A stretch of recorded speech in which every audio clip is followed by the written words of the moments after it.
Nandito na kami sa entrance ng glass bridge. Ayun yung glass bridge. So nagbayad kami rito ng 10 yuan, 5 yuan lang each. Para yun sa use of glass bridge and yung use of foot wrap. So it comes with the foot wrap kasi para ma-preserve yung integrity ng salamin, hindi magasgas. So may foot wrap silang binibigay. Ayan. Libre lang naman. Walang kaliwa, walang kanan. Puro kaliwa at charot. So ayan na yung foot wrap na. So lahat ng pupunta dyan sa glass bridge dapat naka-foot wrap. So hindi ko alam kung gaano nakakatakot yan. Meron kasi ako napapanood sa TikTok na nagko-collapse dyan. Or inuuwihan lang nila. Ewan ko lang. Yung mga nanginginig yung tuhod sa TikTok. Ewan ko lang kung talagang ganon. O may mga tao lang na matatakotin sa height. Ito, sample. Ayan. Medyo hindi ako ganun takot sa height. So carry naman natin. Ito yung ating glass bridge. Actually, nakakatakot siya pag tumingin ka sa baba. Oh, yan oh. Kung matatakotin ka, nakakatakot to. Kaya lang, iniisip ko na lang. Matagal na to nakalagay dito. Mayroong mababasag man to. Siguro naman hindi ako mga tsambahan. No? Siguro naman hindi ako yung mga tsambahan para mabasag ko. Oh, wala na yung glass bridge. Tapos na yung glass bridge. Ano ba yan? Pero feeling ko hindi pa. Hindi. Tapos na. Yun na yun. Ibabalik na yung foot sack. Ano ba yun? Parang kukunti naman. At yun yung likod. Kasi itong bundok na to, itong harap natin. Sa kabilang side nito, dun yung pinanggalingan namin. So ito yung pinakalikod ng bundok, parang province nila. May mga bahay pa rin, may mga kapatagan pa rin doon, no? Makikita nyo doon sa banda ron. So sa mga pupunta po ng Tianmen Mountain, pag magbabayad kayo ng glass bridge, manage your expectation. Although mura lang yung glass bridge, parang ang binayaran mo lang ay yung foot sack, around 10 yuan lang. Pero parang siguro mga 10 meters lang siya. Maiksi lang talaga. So hindi siya wow, nakakalula gano'n. Para lang siyang glass bridge, okay, gano'n. Ito ba yung sample? Yun na, tapos na. Bago ka pa mag-umpisang nervyusin, tapos na siya. So kung matatakotin kayo at gusto niyo mag-glass bridge, wag na kayo matakot. Kasi saglit lang, finish na yung glass bridge. Pero worth it naman yung view. This is so nice. Medyo rough lang yung mga edges. Kung medyo hindi ka mindful, medyo matutulis yung mga bato. Ganda. Sulit din yung view. Ang ganda oh. Ganda. Panalo. Panalo. Ang ganda ng view. So hindi nakakapagod ikutin yung buong bundok dahil hindi ka matatalisod. Nakikita nyo ba yan? Para ka lang naglalakad talaga sa mall. With a spectacular view. Ganyan kaganda yung view. Kasi yung daan ay paved. Maayos. Prepared para sa mga taong kagaya ni Glong na madaling matapilok. Ay, wala bang matapilok today? Congratulations. Pulikat lang. Dalawa kami. Pinalikat kami. Ang sarap pakinggan ng mga bird humming. Hindi ko lang narinig nyo. Yung tumutunog sikada yun. Sikada? Yes. Yung tumutunog? Paano mo alam? Noong nag-Japan ako, puro ganyan. Talaga? Sa summer ata, lumalabas yun. Talaga. Ganda ng view. Ang ganda ng view, grabe. Yung bundok na yan, mataas na yan eh. Mas mataas pa kami. Sobrang. Wala pa kami sa peak. Wala pa tayo sa peak, no? Wala pa. Wala pa tayo sa peak. Ganda. Sa point na to, nalakad na namin yung kalahati ng mountain top at this point. So meron pa kaming kalahati pa na nalalakarin. At up ahead, may nakikita akong establishment. Parang bilihan yata yan. Merienda siguro or souvenir shop. Pero ang galing, no? Kompleto ng facilities. Halfway, doon yung papunta sa other half, merong Cherry Village Restaurant. Ayan. Merong Tianmen Mountain Temple, tsaka sightseeing cable car South Station. So pupuntahan namin ni Glong to. Let's go! Yan si Glong umakyat-akyat para magpa-picture. Paano bababa ngayon yan? Bababa natin siya.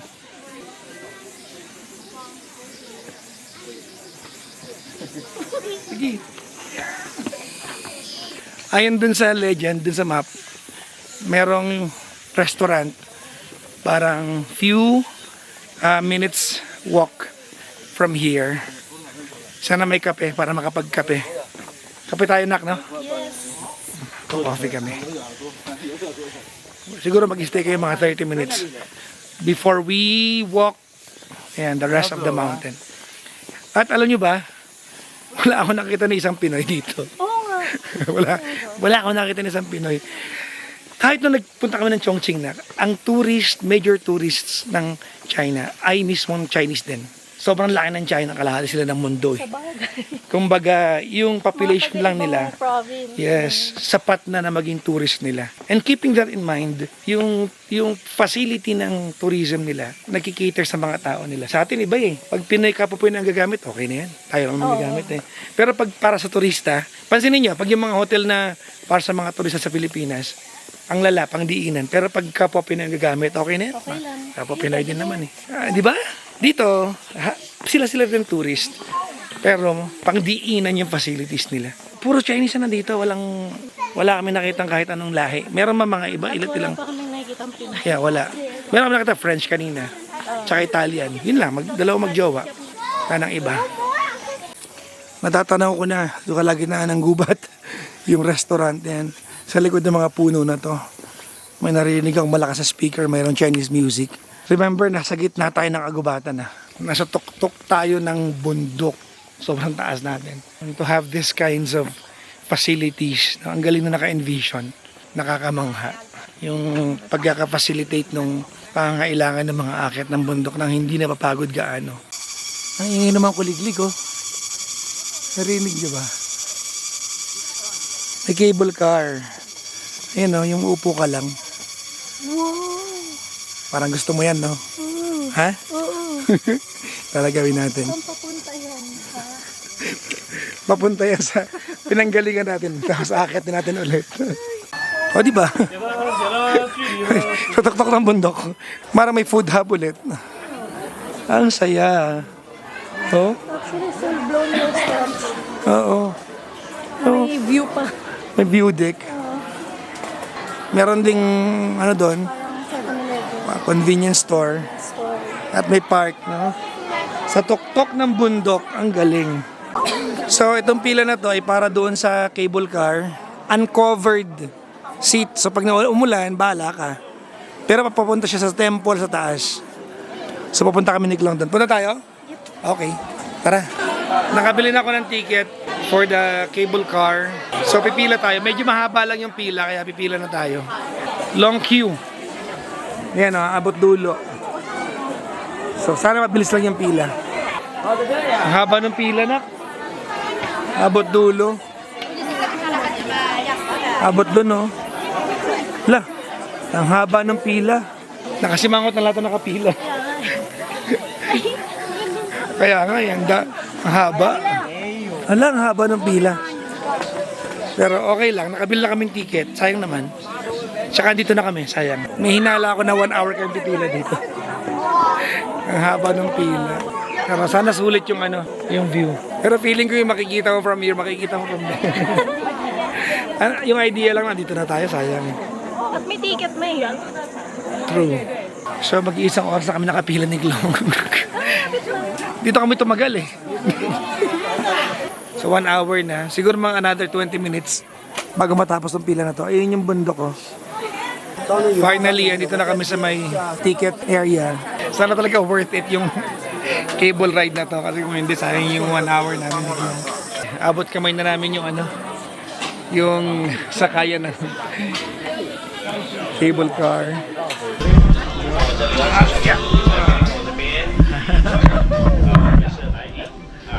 Yes. Okay. Yay! Medyo hindi 来，两位 scary. 帅哥小美女，来，手打开，对，小帅哥， Eh kung ugayin ko kaya to. Para nervising ka. 来，两位美女头这边呢，左右手打开， Hey! 头靠近一点点，两位， Baka malaglag mo yung telepono mo. Paalam talaga yan. Ganda! Uy, grabe. Ang ganda ng ilalim, oh. Maganda lang tignan. Ako mapunta ron. Diba? Hi ka naman dun. Hi.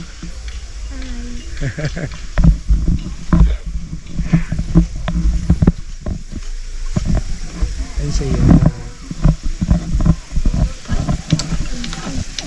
Ay, nangyayari. May tumutunog eh. Nakakatakot yung tumutunog eh. Alam pa ako.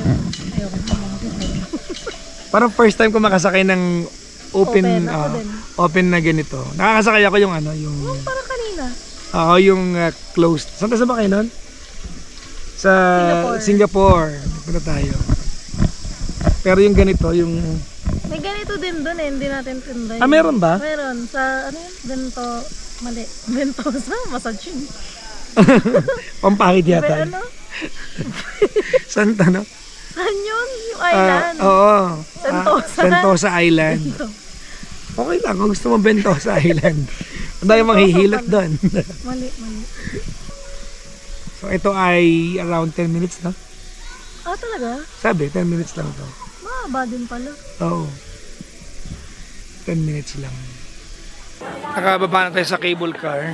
Akyata na naman. Ayun, akyata na naman. Oh. Gumawa silang cable car, di pa sinagad. Para rekta sa duglo. Papakyatin pa tayo ng ilang steps. Pero may temple dito eh.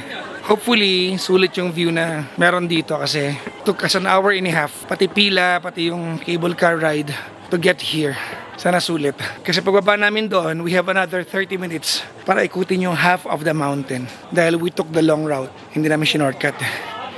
Sana sulit yung view dito. Andito na kami ngayon sa tuktok ng temple na pinuntahan namin.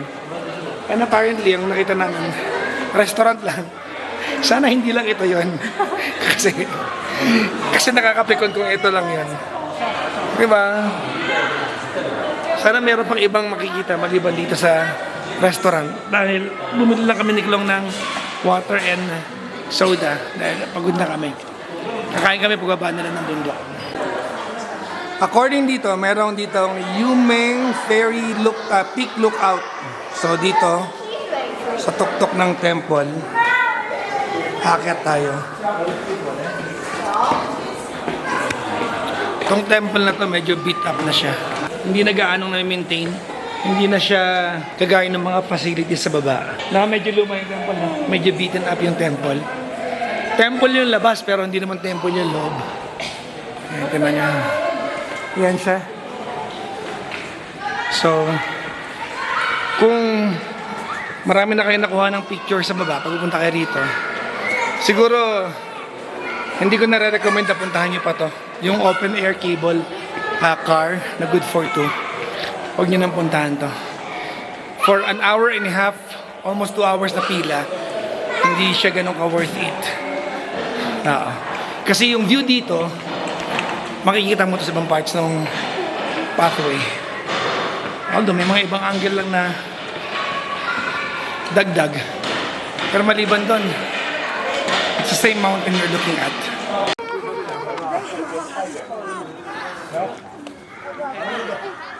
Don't get me wrong ha. Maganda tong Tianmen Mountain na to. As in, sobrang ganda. Very magnificent siya. Maganda yung bundok. As in, very spectacular. Napaka-magnificent. So from here, ito siya guys. Ang ganda, no? If you're a nature lover, kung na-energize ka ng nature, ng mountain just like me, come here. It's a good place. So, tinatapos namin ni Klong yung other half of the mountain. After namin kumalma, meaning natuyo yung pawis, naupo na matagal kasi tumambay kami sa 360 view, di ba?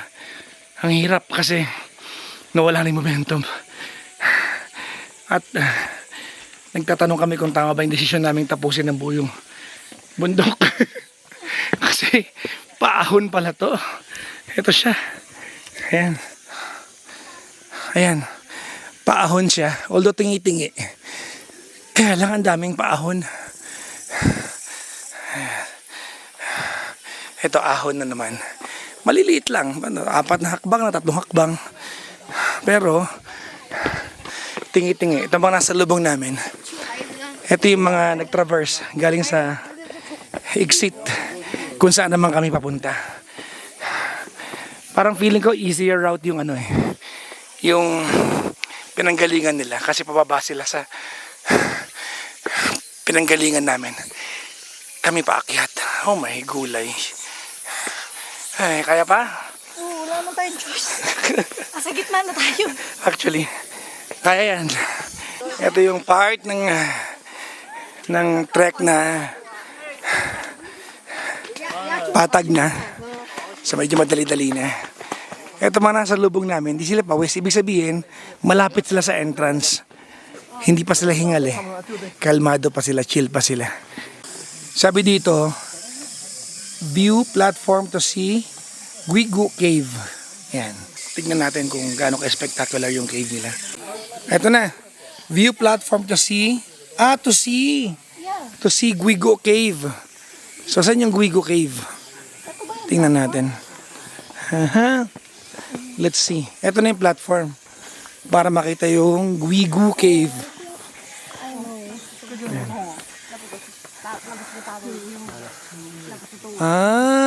Ayun na yung cave oh. Kaya lang hindi kita eh. Hindi kita. Ayun, may cave nga nak. Ayun oh. Maliit. Wala yung Guigu Cave. Siguro mas 10 kilometro mula dito yung yung layo ng cave. Pero at least nilagay sa signage. Ayan oh, pwede diyan dito. Ayan oh. Pwede dito makita, pwede dito. Ito to. Mas maliwanag pala dito sa hindi platform, viewing platform cave eh. Yun. Ayun. Doon ako nakikita nyo, yun. Yun ba yung Guigu? Saan nilagyan nila ng signage? Layo. So, nasa hanging bridge na kami. So feeling ko sulit na kinuha namin yung full route kasi may hanging bridge. Ganda nito. I'm sure meron ditong unobscured view ng bundok. Medyo nag-swing-swing yung hanging bridge. Sa bagay, lahat naman ng hanging bridge may may motion siya, up and down. Galing. At ang ganda ng view from here. Nice. Ang ganda rin ng view dito sa hanging bridge nila. Manalo. Yan. So canopy ng forest sa kanan, sa kaliwa naman ay yung vertical mountain drop. Ayan. Doon kami galing yata kanina oh. Or hindi ko alam. Ano ba yan? Release ng train ba yan? Oo. Pero ang daming nila structure sa gitna ng kawalan. Ito sabi naman dito ay meron daw treasures buried by Yi Fuan, ancient general. Sabi. So, may mga inihukay daw na kayamanan somewhere here. So, huhukayin namin ni Glom. Grabe yung vertical drop dito. Pakita ko sa inyo. I'll extend the camera over the edge. Tapos tingnan niyo. Ayan. Grabe. Uy, lalim oh. As in vertical drop. Yun. Doon kayo papunta sa walking platform na yun. So I'm sure paakyat pa yan papunta ron. Somewhere there may paahon yan. Nakikita nyo ba yan? Vertical drop. Lala oh. Kung nakalaglag ka dyan ng gamit, paalam. Sobrang taas. Nakakatakot. Doon kami galing sa part na yun. Ayan. Ito yung vertical cliff na sinasabi ko kanina na nasa ilalim na kami. So vertical drop to. So paakyat kami dun. So sabi dito sa next sign, Guigu Cliffside Path, Northern Section, Guigu Moat, Military Sand Plate Model. So apparently, nalampasan na namin yung buried treasure yung nakalagay sa signage kanina. Nakatago nga kasi. Nang hindi namin nararamdaman. Inaantay ko pa na madaanan natin. Nakatago Totoong nakatago nga. Oo. The Guigu Moat. So, bangin. So, para siyang pagitan ng dalawang cliffside. At, ang lalim niya. Yun. Sobrang lalim niya.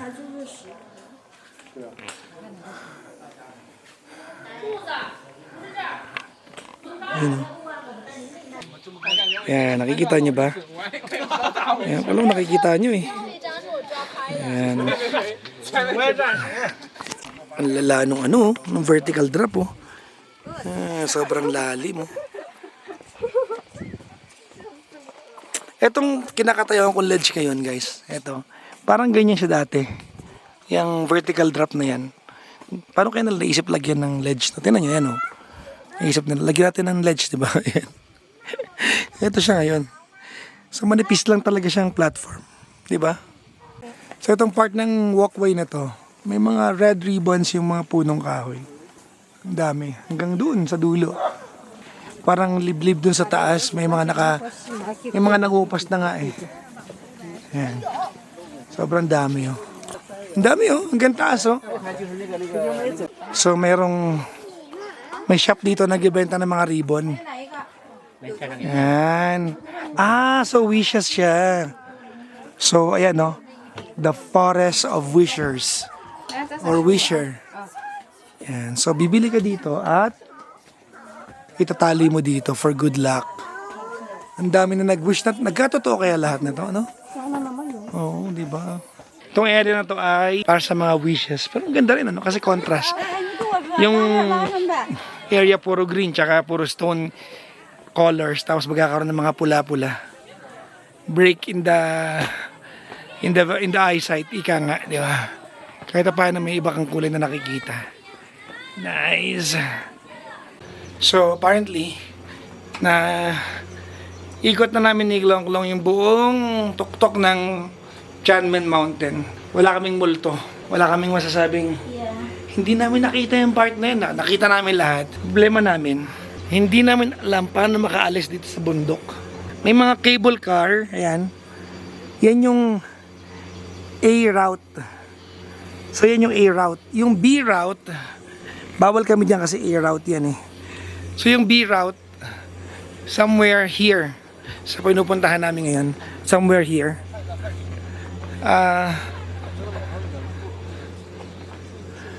upper station, teka lang, parang mali.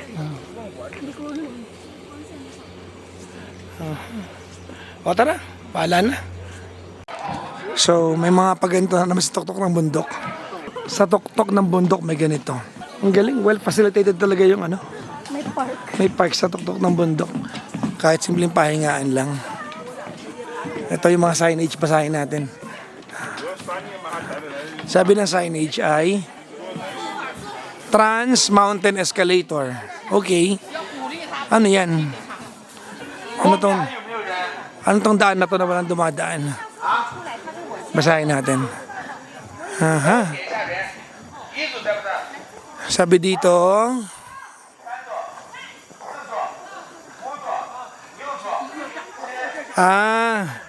Kung Peng Peak tsaka Coiling Dragon Cliff Glass Bottom Cliffside Path. Galing kami dyan kanina. Yan, ito yon. So doon tayo mapunta. Doon. Tara nak. And just like that, alas 7 na ng gabi. 7 p.m. na. Nasa bundok pa rin kami. Doon mo marami pang tao. Tara na, anak. Ha? 7, maliwanag pa rin dito sa China. 7 na ng gabi. Siguro kasi gusto pa kumain ng Oreo eh. Sugar ba? Sugar. Ito yung lagay ng panahon dito. Oh, yan. So mga workers na lang kasama namin. May pusa doon oh. Meow! Meow! Baka hindi ako maintindihan ng pusa. Dapat Chinese. Meow! Meow! Dapat ganon. Nasa final leg na kami ng Tianmen Escapade. Hindi ko alam kung ito na yun. Yan. So doon kayo papunta oh. Nakita niyo ba yung Doon kami galing kanina. So, sa first part ng vlog na to, di ba yung umakyat kami ng 6 yata or 7 escalators. So, yun yung bababaan namin ngayon. Ang ganda ng place, no? Very beautiful. Very spectacular talaga siya. Di ba? Very spectacular din, no? Ang ganda. Yan, ang ganda rin ng sunset from here. Take note, ang taas pa rin namin, ha. Asa tuktok kami ng bundok ngayon. Ayun. Actually, hindi pa yan. Yung kalsada na yan, hindi pa yan ng sea level, eh. Ayun ang sea level. Yung mga city lights na yun. So, etong mountain face na to, yan, nag-iiba yung kulay niya. May nakaproject yata na lights. Ayun, yan, may nakaproject na light, oh. Ayan, nakikita niyo ba? Green naman siya. Kanina purple siya. Ganda ng sunset dito. So that's the entire Zhangjiajie. So bundok yung kabilang side, kapatagan yung gitna. That's where the city lies. Tapos itong kinakatayuan natin ngayon ay mountain. So napapagitnaan sila. Sa civic at kultura, ang tawag dyan ay lambak. Ang kapatagan sa pagitan ng dalawang mataas na anyo ng lupa. Tama naman, di ba? So ito na naman kami sa escalator. Ito yung 7 piraso ng escalator, mahaba kanina. Pababa naman kami. Medyo matagal-tagal to. Unang escalator pa lang to. Nakababa na kami ng bundok. Hindi kami nag-stairs, di ba? Escalator na kami. At ito yung view ng Heaven's Gate paggabi. Ayan, no? Effort na effort din. Inilawan nila. Diyan kami galing sa tuktok sa taas ng part na yan. Doon kami galing sa mga area na yon, sa tuktok na yan. It's a massive mountain. Laki din, no? At least nakapunta na ako dito. Ang saya. So, ano na kami ni Klong ngayon? Cable car na kami papunta sa bus. Tapos yung bus titigil sa terminal na malapit sa hotel namin. At kakain na kami ng potato. Yung tinda sa gilid ng kalsada. Yes. Konting lakad na lang, cable car na. Pero dito sa pathway na nilalakaran namin ngayon, makikita mo yung city lights ng Zhangjiajie. Yan. Hindi mabigyan ng justice ng camera, eh. Kung gaano kaganda pag nakita mo yung city lights. Ang ganda niya from here. Very vibrant. Sayang, hindi mabigyan ng justice ng camera. Okay. So, nandito na kami sa entrance ng cable car. Cable car number 5 tayo. Hi! Pagod. Alright. I guess yun lang. Patapusin ko na yung vlog dito, guys. Maraming salamat sa panonood. Thank you for watching our Tianmen Mountain all-day adventure. Yun lang. Thanks for watching. Bye-bye ka na. Bye-bye.